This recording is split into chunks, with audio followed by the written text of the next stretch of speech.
Hello, today is December 18th, 2012.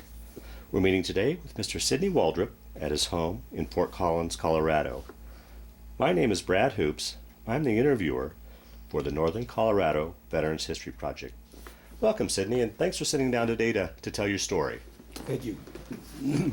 Let's start out, if we could. Tell us a little bit about yourself, your date of birth, where you were born, a little bit about your family. I was born February 11, 1926. Pardon me. I was the firstborn of my family. And I had a very sick childhood. Where were you born, Sid? Oh, Easley, South Carolina.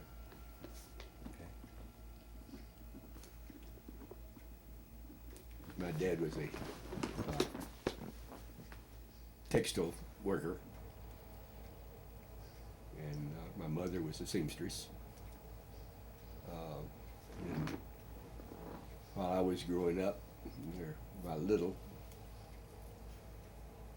I developed most all of the childhood diseases, except polio. Oh. That's about it. And I was in bed 2 years with TB. Then I didn't start school until I was 8 years old. My mother died when I was 10 years old. Oh, boy. Wow. And I was farmed out here and there for a while. And then I never did finish high school. I quit school in the 8th grade, went to a neighboring town and worked as a mechanical draftsman for a while until I was 17. And then knowing I would not be able to do much anything else, I joined the Navy to keep from getting drafted.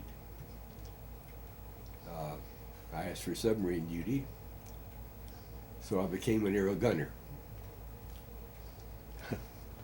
And but anyway, I went through various training programs at there, and then aviation ordnance primarily, and then radar operator training,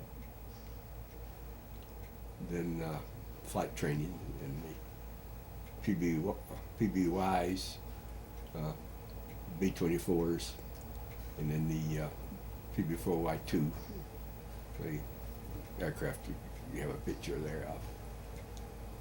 Now, of all the service branches, why did you come to choose the Navy? I thought I'd have a better choice.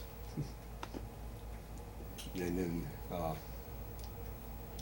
after the war was over, I saw nothing but patrol duty during my time in the Navy.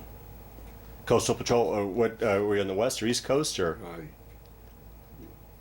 Training was East Coast, but in the Pacific primarily. And then after the war was over, where they had us doing miscellaneous things, one of the projects that we were on, it was very dangerous, I guess you'd say. We were ordered to get meteorological data on a typhoon that hit Okinawa in '45.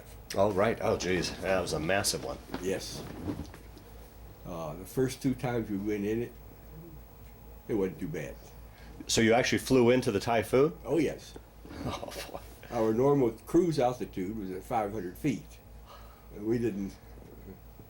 They hadn't developed that procedure at that time. Oh, man. But the 3rd time we went in, our co-crew was about a mile apart from us. They quit talking, and there's no sign or plane or people or anything else from them ever since then. We started climbing with no actual control. We did not have oxygen, but we indicated about 18,000 feet. before we started dropping. Then we started dropping, and we indicated below sea level. Actually, we were not in the water, but they just indicated. And we finally got out of it and made it back to the Philippines where we were stationed. And only, well, we'd overused our engines and everything else. And on landing, one of our engines went out. It was a 4-engine bomber. And that made us squirrel off the runway. And then our elevators were twisted about 30 degrees apart. And anyway, the plane was pushed off to the side and abandoned. And then, but that was my most dramatic thing in the Navy. What was going through your mind through this whole mission? I mean, I can't imagine. I would have been terrified. I can't imagine what you were. We were, but then you had a job to do, and you just stuck with it. And you said that other crew was lost, huh? Yeah. Oh boy. Wow. Well, I'd like to, before we move on, I'd really kind of like to back up. You kind of you brushed over the previous service. So you went off to you enlisted and then went off to serve. How was that adjustment for you going from civilian life to military life? Was it much of a? About what I expected. I didn't have any big hopes or anything. But, Yeah. but I did fairly well on the testing that they did, and then I was sent to several schools, and then I made 3rd class petty officer out of school, and then went through flight training in Jacksonville, Florida.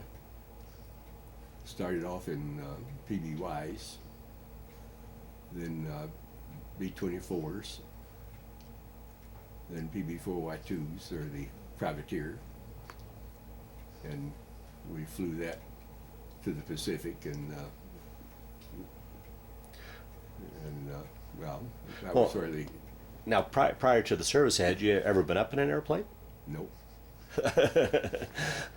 So what was that? Do you remember that first flight that you went up, going up? Yes, it was I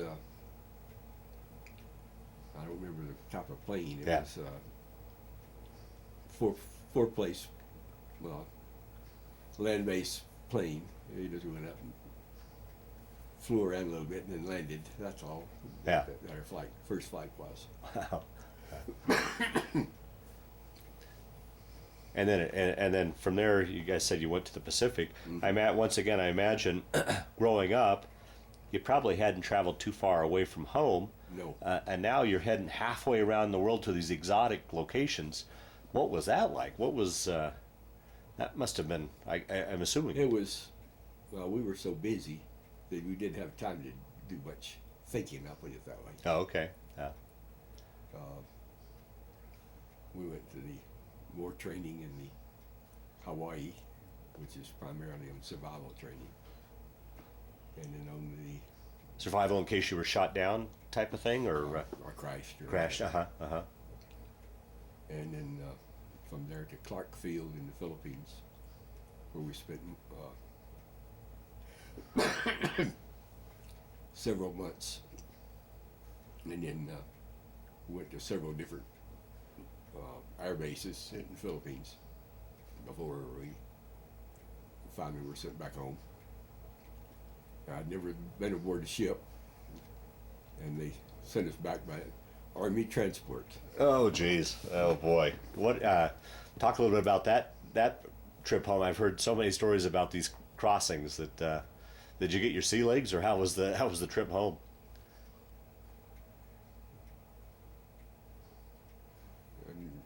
Uneventful, I guess you'd say. Oh, okay. Okay. Yeah. Well, so now when you were in the Philippines, the war still hadn't ended yet, correct? Part of the time. Okay. Yeah. Was there? Were you in any sort of plans for the scheduled invasion? I mean, Probably, Yeah. but we were not directly involved in them. We were patrolling for shipping and things like that. Okay. And yeah, Yeah. And do you remember where you were when VJ Day was announced? Clarkfield. Clark. Yeah. Yeah.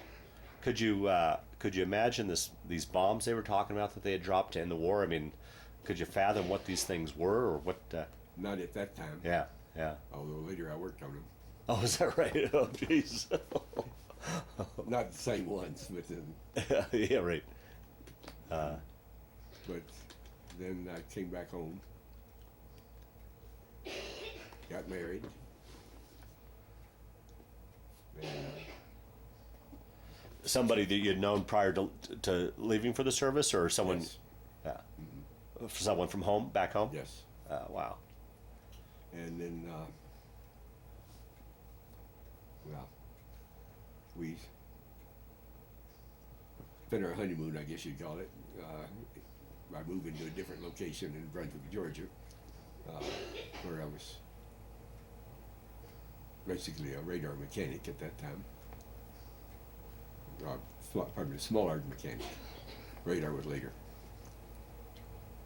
And then the Navy would not let me re-enlist with the rating I held. So I got out and switched to the Army Air Force. And then I was assigned to Rainier Field, New Hampshire, Manchester. And Once again, in radar. not to start with, I was working as a mechanical draftsman at that time again. Oh, is that right? Yeah. Huh. So at this point, after you got back to the States and married and stuff, you had decided that you were going to make military your career then? Yes. Okay. With very inadequate formal education, I thought it would be better for me to stay in. But anyway, then a name came up on a draft for the Pacific again in aviation ordnance. But I got over there and there's excess of aviation ordnance people. And so I worked as a small arms mechanic for a little while. And then the Army sent me to Keio University, which at that time was being run by the Army, for basic electronics. And then my wife joined me in the Pacific. You were stationed where, in Japan? At that point, where did your wife join you at? In Japan. Japan. Okay. Yeah. What was post-war Japan like during that time? Well, we were obviously the enemy up until the Korean War broke out. Oh, gee. Oh, yeah. And then it's night and day. But anyway, we were there when the Korean War broke out. And she was put to work as what now they would call triage, but they didn't have a name for it then. But it meant that they did battlefield first aid, threw them on a plane, and shipped them back to Japan. And their first screening was living from dead, and then from there, what hospital to go to and this type of stuff.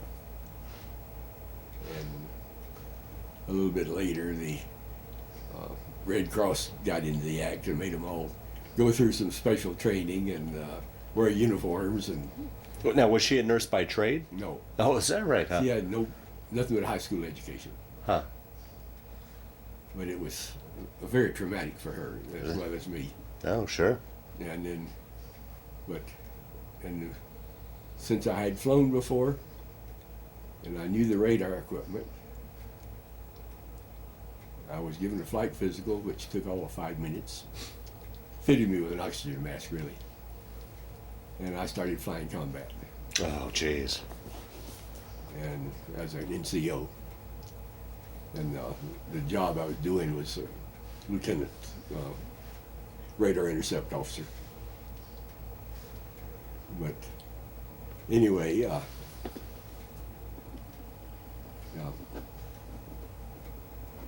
we made it okay. Yeah. And then the war eventually over. And we came back to the States.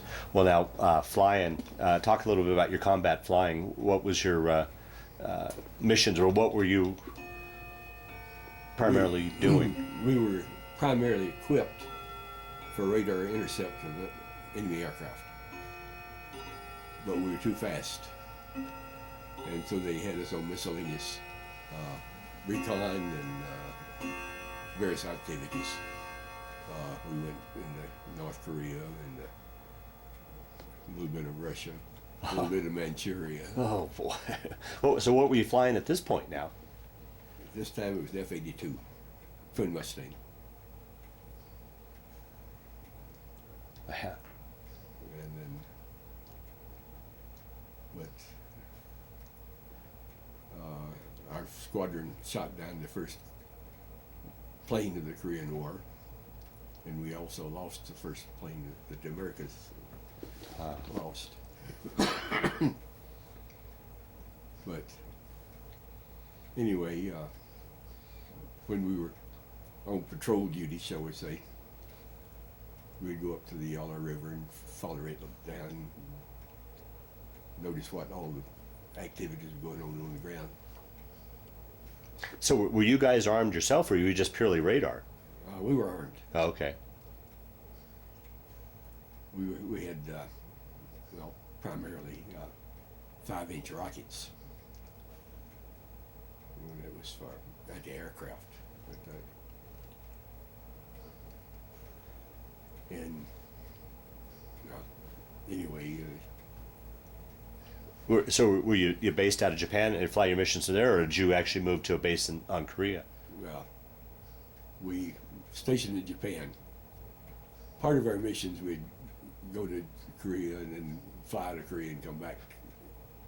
But most of them we went from Japan to Korea or Manchuria or whatever, and then back to Korea.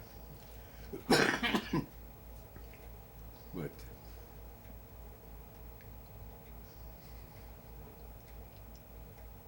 then anyway, I was a staff sergeant at the time the Korean War broke out, and by being flying in the officer spot, they gave me a tech sergeant, and then after they got enough air crews over there, they grounded me again, and I was doing radar maintenance. And as I mentioned earlier, the Japanese, night and day, they were, shall we say, very stupid to start with. I put up a Quonset hut and put 2 wires together to go to a light bulb, then twist them together here and twist them together here. Instead of keeping them separate. Oh, jeez. And but anyway, we hired an ex-Navy warrant officer as our armament systems officer, and he took care of the bombs and rockets and things like that for us. And then I had one of them also that worked with me on the radar equipment. But anyway, we got sent back to the States. We got back to the States in San Francisco. We got off the ship. This time it was another Army transport. Now, was Sara with you at this point, or Yeah. Okay. And went to the international airport. And the first thing we heard was a couple of the Japanese that were here on the diplomatic missions. Doko benji desu ka? Where's the bathroom? That was the first comments that we got when we got back to the States. And anyway, from there, I went to leave in South Carolina. And then we were being assigned to a Central Air Defense Force headquarters in Kansas City, Missouri. And we drove to Kansas City. She stayed in the car. I went in and got a new set of orders. Came back and got out, got in the car and drove off. She never got out of the car on a PCS assignment. And we drove back to Marietta, Georgia, where the 35th Air Division. And there, I was a senior NCO in the whole division, and as a tech sergeant. And they had me doing miscellaneous jobs and this type of stuff. And then they finally looked at my records again and sent me to Hughes Aircraft Company, where I got into some advanced electronics. Wow. And then Sara went with me. And then back to Marietta. And then to Johnson Air Force Base in Tennessee, where we had F-82s, pardon me, F-106s, and radar maintenance with them. And then I stayed there for a while, and they in turn sent me to Niagara Falls, New York, to assist a squadron there that was having problems. And I stayed there a little while. And then I was sent to the RCA for some more advanced electronic training. And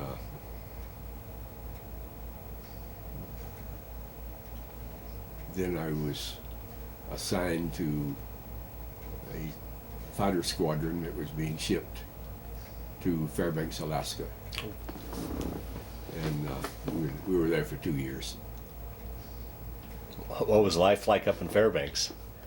First year's all adventure, but the second year you could live with it.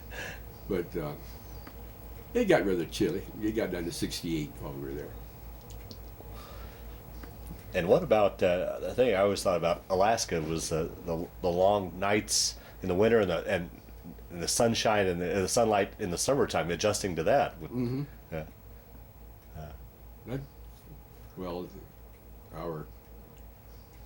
I pulled a house trailer from Marietta, Georgia to Fairbanks. Really? Oh, that's an adventure in itself right there. Yes. And then across the Lesser Slave Lake in Canada, the Canadian, Trans-Canadian Highway. Uh-huh. The Canadian Army was there, and if you got stuck, they would pull you on until you could get your footing again, and then do that again several times. One day we went less than 100 miles. Oh, jeez.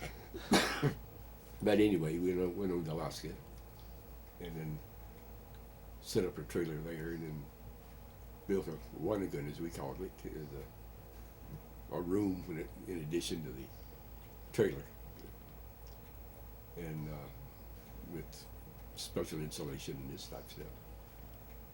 And I sold it while I was there and moved into base quarters. And my wife decided that she did not want to drive back down again. So she agreed to have a baby. So our daughter was born in Alaska. And then I came back to the States. And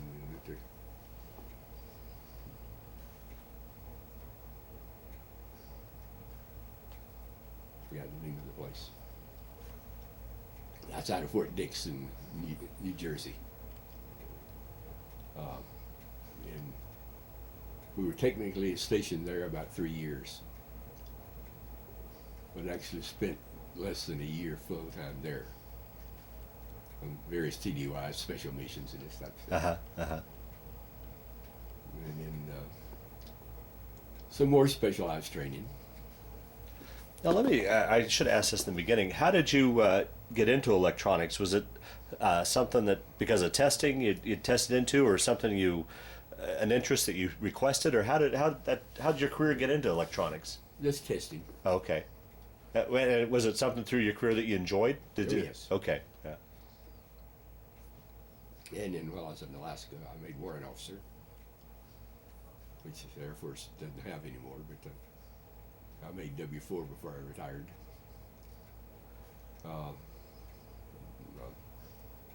And then I went through some other specialized training at University of Southern Cal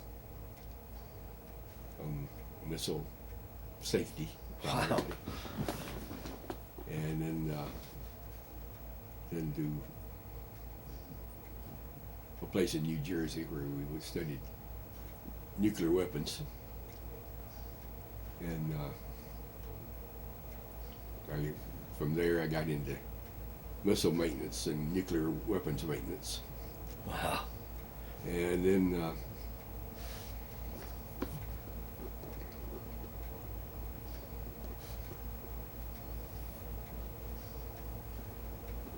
well, I went several just miscellaneous stations, nothing dramatic or anything. And then eventually I was assigned to Kansas City again. But this time I stayed there about 3 months. And I was Central Air Defense Headquarters in the IG department. And then they sent me to some more specialized training. And then I was assigned to our Defense Command Headquarters. There were three warrant officers that were all assigned, basically paralleled. We were I guess you'd say, the elite of the electronic industry at that time. Wow. And well, one thing I left out also, we were assigned at Langley Air Force Base in Virginia with the Beaumark missile, which is in effect a remote controlled aircraft, ramjet, and a rocket booster to get it up to speed, and nuclear weapons. And that was during the time of the Cuban Missile Crisis. Oh, right. Oh, boy. So you were at Langley during the missile crisis? Yes.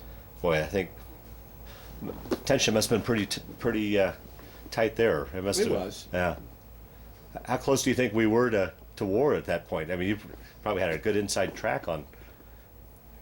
Well, we were praying that the negotiations would work, I'll put it that way.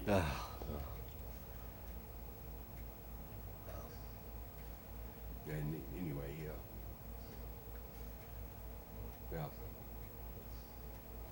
then I eventually got to the Air Force Base, which is now the Olympic Training Center, and was assigned the Headquarters Air Defense Command. And I had plenty of credit hours built up for academic credits and stuff, but no residence credits. Meaning? so the schools wouldn't give me a diploma. Oh, gee. So I arranged to take a 5-week leave and went to Southern Colorado State College, which is now CSU South, Pueblo. And that 5 weeks, they gave me enough residence credit to get me a BS. Wow. And I also had, 13 graduate credit hours from University of Southern Cal. And then, anyway. Pretty good for a boy that South Carolina boy that dropped out of high school, huh? I assumed along the way in the Air Force you got your GED or equivalent. No, really. Huh. I took a college GED test one time and passed everything except English. But I took a bunch of academic English credits and then took care of that. And then, after I got to Ent, I was doing IG type primarily activities and missile and nuclear maintenance. And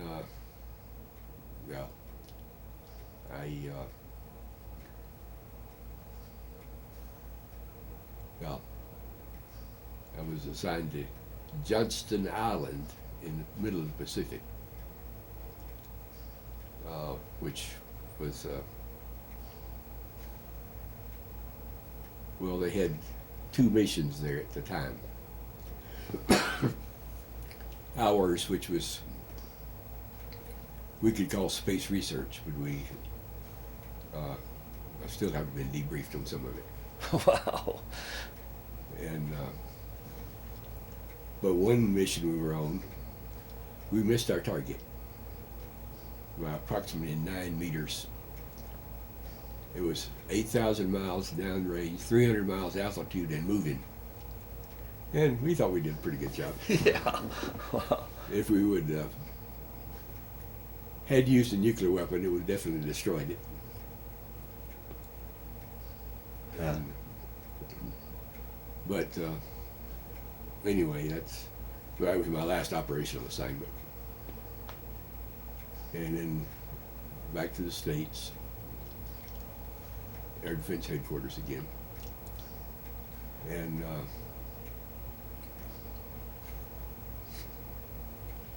my boss, was a maintenance officer, retired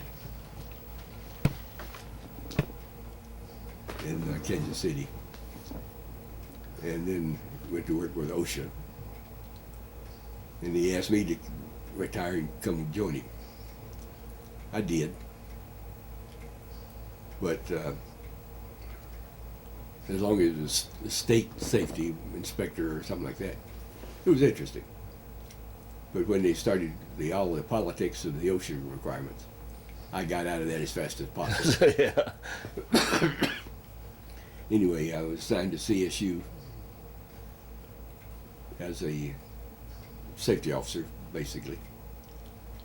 And I eventually became Director of Environmental Health Services. But I was responsible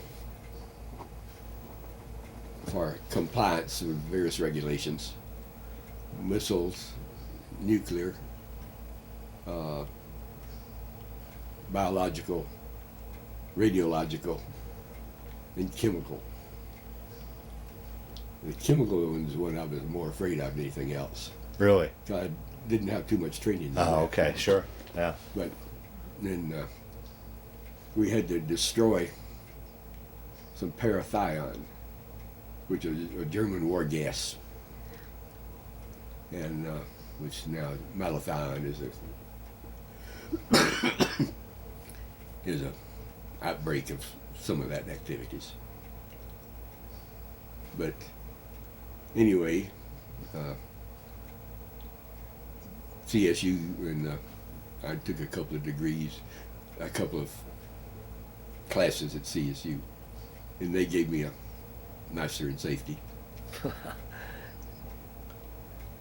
And then I retired at CSU, and then that was 40 years ago on the 1st of March, last March. You retired from CSU 40 years ago? Mhm. Really? So how long? How many? No, wait a minute. That was Air Force. Yeah. How many years then? Air Force, and how many years at CU or CSU? I was Air Force for 28 years. All right, military, not strictly Air Force. Yeah. Right. Right. And I was assigned to various Marine Corps, Army, Air Force type activities at various times. But anyway,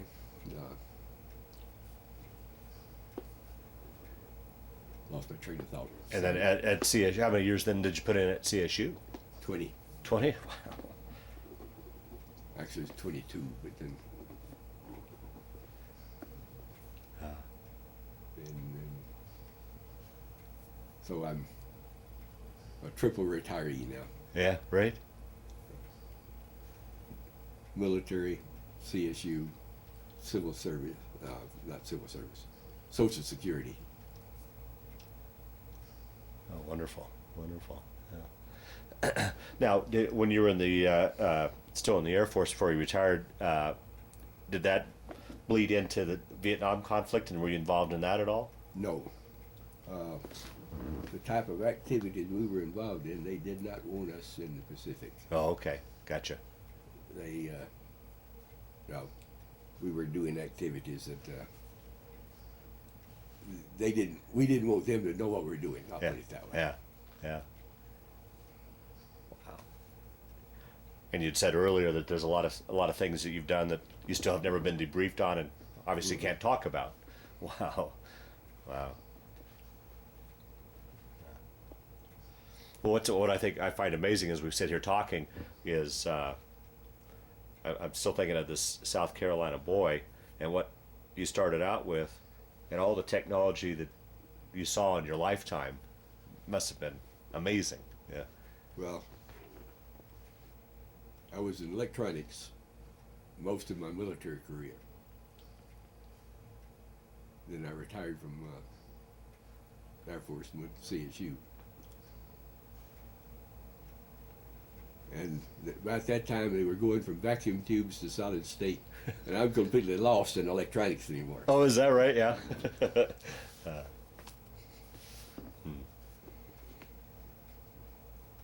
So then, how long ago did you retire then from CSU? In '93, I think it was. And enjoyed retirement ever since. Talk a little bit about post-retirement years. What you've done with. Well, I've been very active in the Masonic Fraternity. I put it that way, and that's been my primary occupation, shall we say. Uh-huh. And I have numerous Masonic degrees. How many years have you been a Mason? 62. Sara, wow.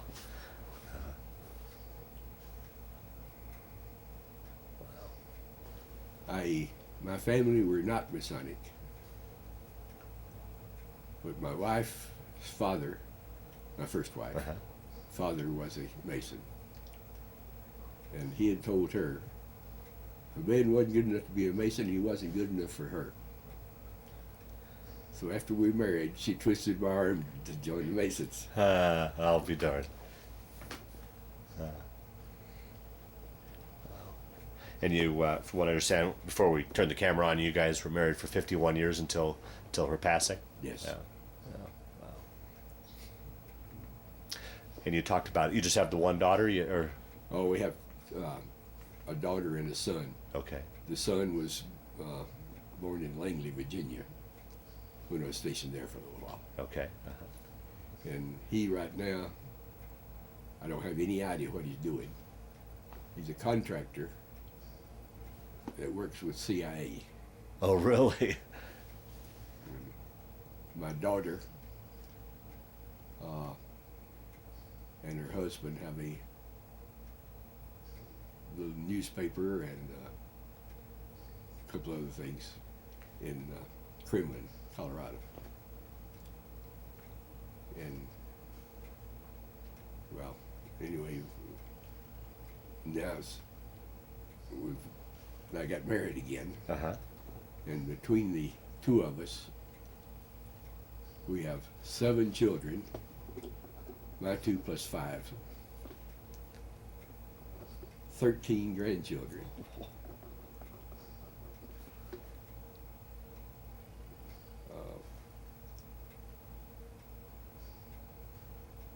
15 great-grand, and 1 more on the way.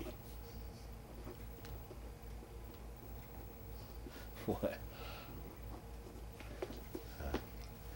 Well, that in itself keeps you busy. Well, most of them are not local. uh, We did have a reunion at one of my son-in-law's place in Wellington. He had a big house out there. And we had people from the West Coast to Oklahoma. My son couldn't make it. He was,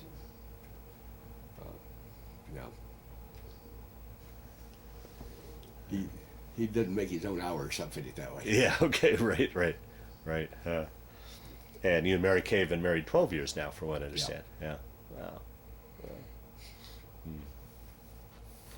Well, Sidney, I know we've probably only hit the tip of the iceberg on your story. I'm sure there's a lot of stories, and so I really want to kind of open this up now to anything I didn't ask you that you wanted to talk about, or other stories that have kind of floated to the top as we've been sitting here talking that you can think of. So.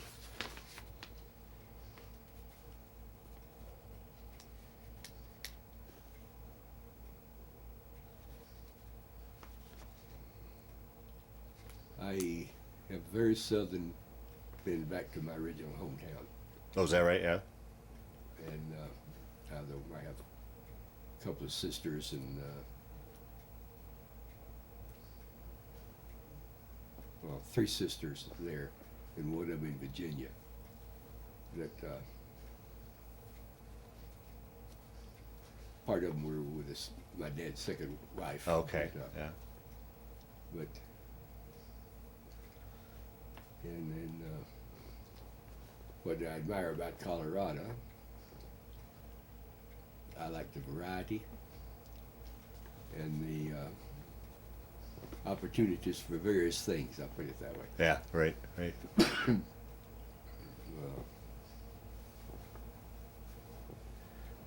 Well, you talked about not getting back home all that often.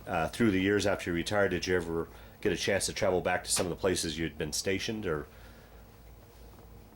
Just visit. And Yeah. Yeah.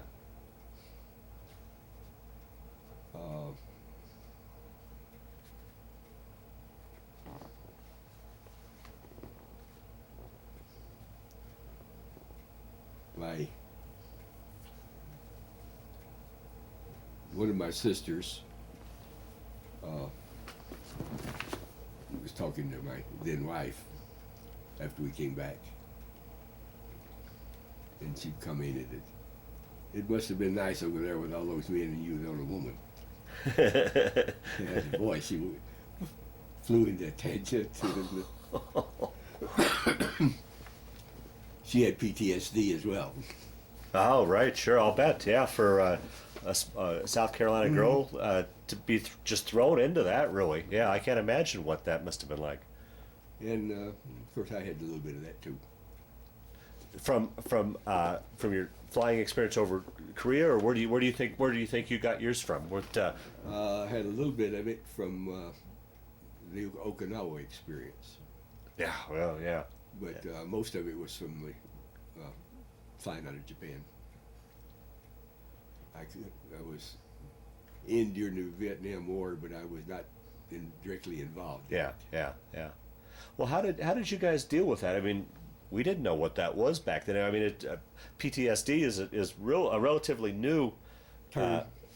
Did you guys just suck it up, or how did you guys deal with that? I mean, you probably weren't even aware you had it, I don't think, or did you?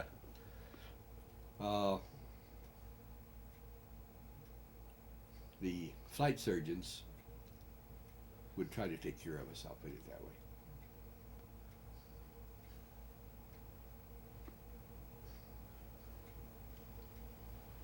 Is it something that you've eventually got over, or do you still have? Do you No, still? I'm through with it now. Are you? Oh yeah. Oh boy. I guess if I were to be assigned in some of the same activities again, it might come back with them.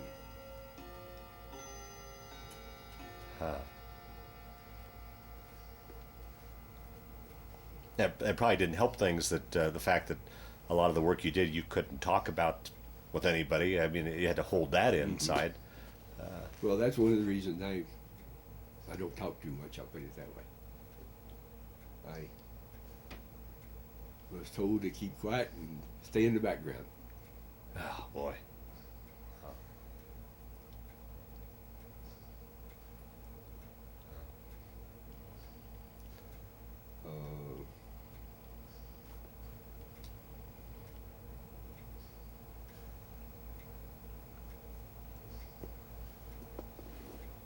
Through the years, did you keep in touch with any buddies you served with, or was there any sort of reunions of any kind that? I went to one reunion from my Navy squadron, but it was several years later, and I was in the Air Force, and not much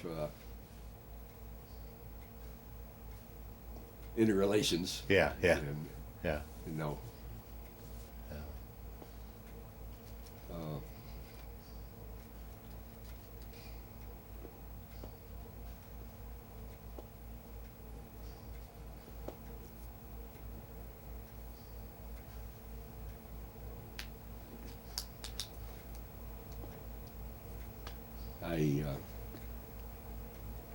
After I retired from the CSU, I went to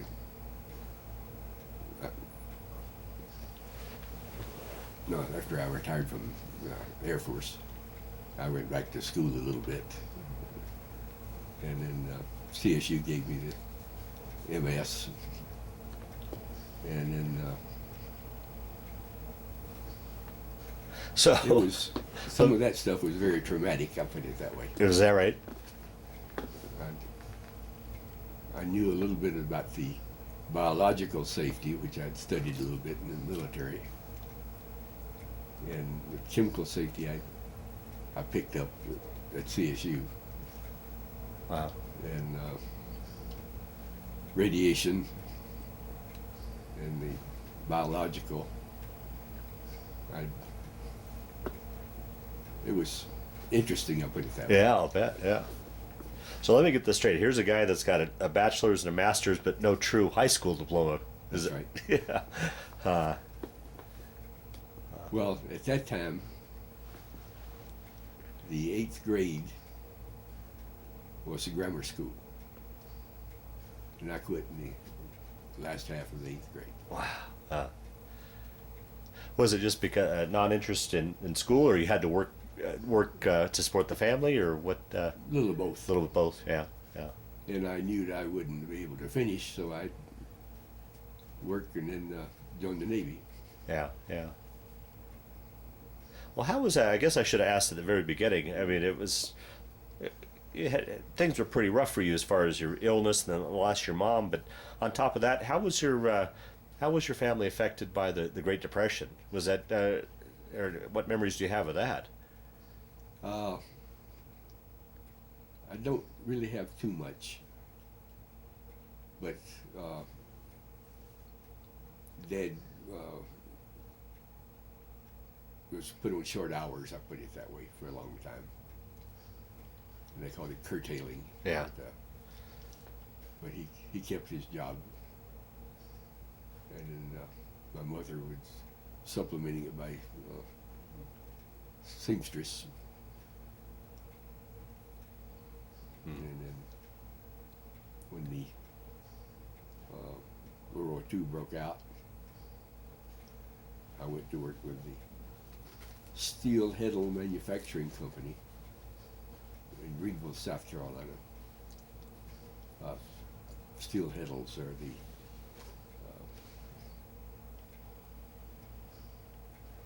the loom that they're throwing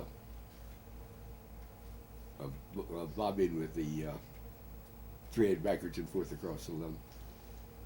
And we were developing the eyes for the various types of threads and things that they were using in it. And that's what I was doing there. And then I got involved in a little bit of cartographic draftsman there too.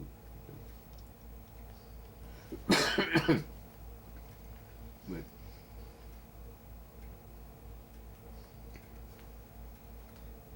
Well, being in that industry, could you, I don't know if it was defense related, could you have gotten a defense deferment or? no. No, okay. Yeah. So you knew that once you turned 18, you'd be drafted and Yes. decided to beat the punch there. Yeah.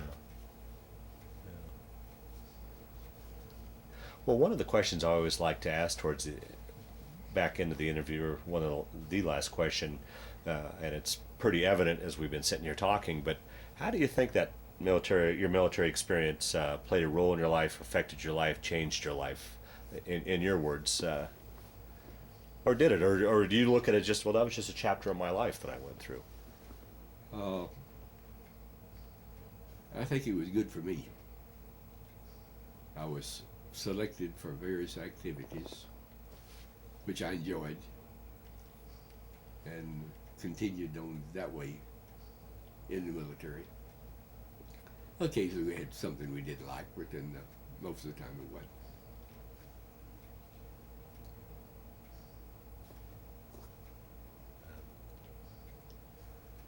Did you have a favorite station or base? No, not really. Enjoyed everywhere you guys traveled? We moved, my wife and I, at that time, we moved 58 times while I was in the military. Wow. Now, a lot of those were not permanent change of stations. Yeah, They were just, yeah, right. Yeah, but still.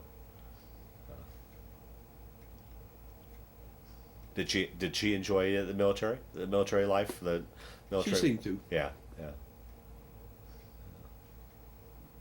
except for when her friend Oh, right. asked her about her Yeah, experience with all those military. yeah. Then how was it once? I guess kind of the related question to the beginning. Once you got out of the military, back into civilian life, was that much of an adjustment? Going from military into civilian life again? Not really, Yeah. because the last 2 or 3 assignments in the military, we were doing activities that were that could have been done by civilian.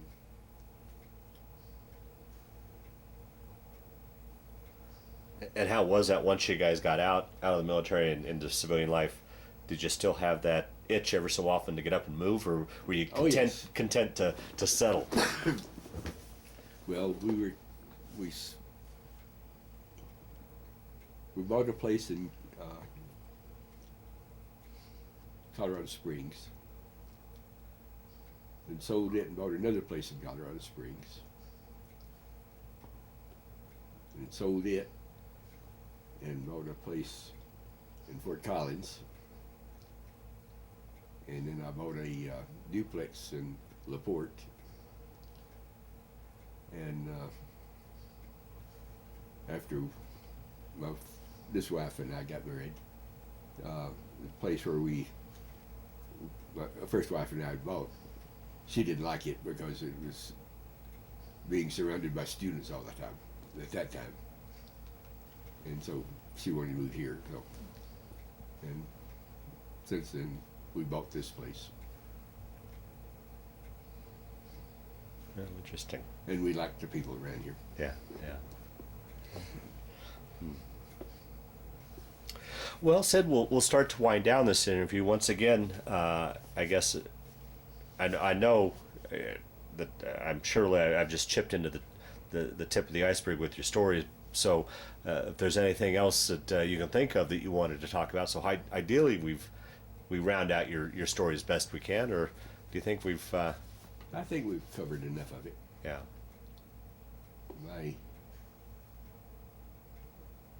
A lot of this stuff that we did, I can't talk about. So Yeah. we have to take that in consideration. Sure. Too. Oh, absolutely. Will there ever be a time when you can? Is it? Probably not. Is that right? Yeah. I guess if I were to go back to the military and try to get debriefed, I could eventually arrange to get it done. But Yeah. it's no big deal. Yeah. Right. Oh, that's interesting. Well, in that case, we'll wind down the interview. I want to thank you for sitting down to tell your story today, but just as important, I want to thank you for your service to our country. Well, thank you.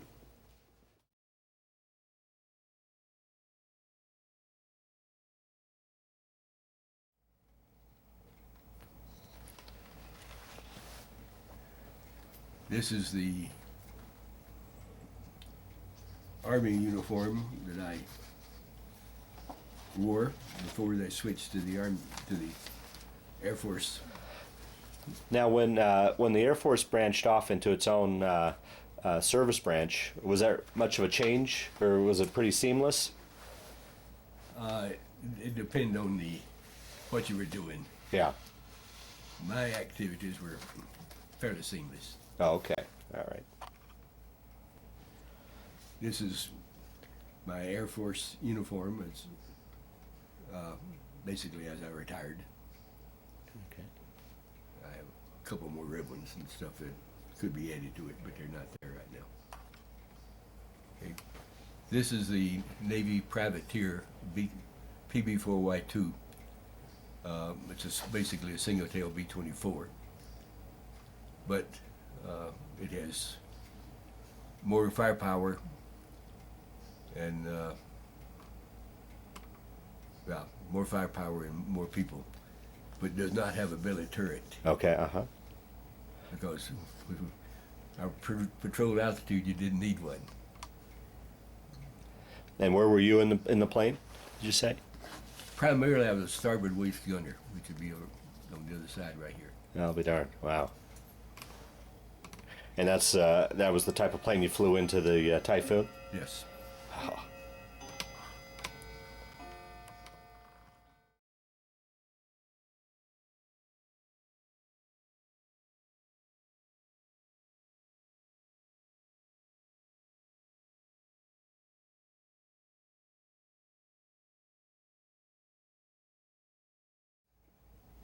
This is my first wife, who put up with me for 51 years and then died with breast cancer.